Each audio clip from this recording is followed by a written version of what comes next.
Hai, akkam jirtu kabajamtoonni hordoftoonni chaanaalii koo nagaa keessanii. Guyyaa hedduun booda egaa kunoo guyyaa har'aa kana walitti deebinee jira jechuudha. Sababii du'a obboleessa keenyaa artistii jaallatamaa Hacaaluu Hundeessaatiif addaan cinnee addaan fagaannee turre. Kunoo isaan booda guyyaa har'aa kana walitti deebinee jirra, hojii keenya idileetti deebinee jirra, viidiyoo isin daawwachiisuutti dhufeen jira jechuudha.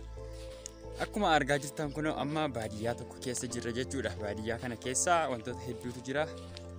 Makaraa boqqolloo walitti qabuudhaaf yookaas quncisuu boqqolloo aadaa biyya keenyaan akka jedhama isaaf deemnee achi jirra jechuudha. Amma naa danda'ametti wantoota achitti argee tokko lama jedhee hundasaa isinitti argisiisa. Egaa lafisaa dhoqqee laaqiin hin jira jechuudha, akka magaalaa qulqullina hin qabu. Amma naa danda'ametti viidiyoo koon ija kaameraa kiyyaan isin daawwachiisuu yaada jechuudha. Kunoo akkuma argitan kana laaqii hedduu qaba, lafti isaa dhoqqeedha jechuudha. Boqqolloon yeroo darbee viidiyoodhaan isin daawwachiisee gogee kunoo kana fakkaata jechuudha, akkuma amma argaa jirtan kanatti. Egaa baadiyyaan kana fakkaata jechuudha, akkuma naannoftanii ilaalaa jirtan kanatti jechuudha. Waanan ija kaameraa kootiin arge hundayyuu isin nan daawwachiisa jechuudha. Isin aga xumuraatti na waliin turaan afeerraa kiyyadha.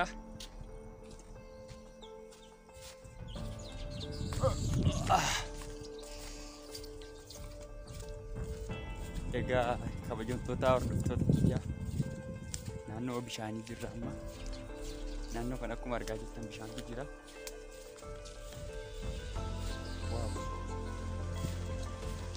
Namni lakkee ce'aa jira kun akkuma argaa jirtan kanatti jechuudha.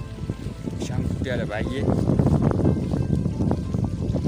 Argaa jirtu deema yaada bashannanaa fataa zanaa jedha. Viidiyoo kun aga xumuraatti na waliin turaan afeerraa kiyyadha jechuudha. Yaada keessan koomentii gubbaarratti nuuf barreessaa. Iddoo ajaa'ibaadha jechuudha. Iddoo nama jirru kun akkuma amma argaa jirtan kanatti jechuudha.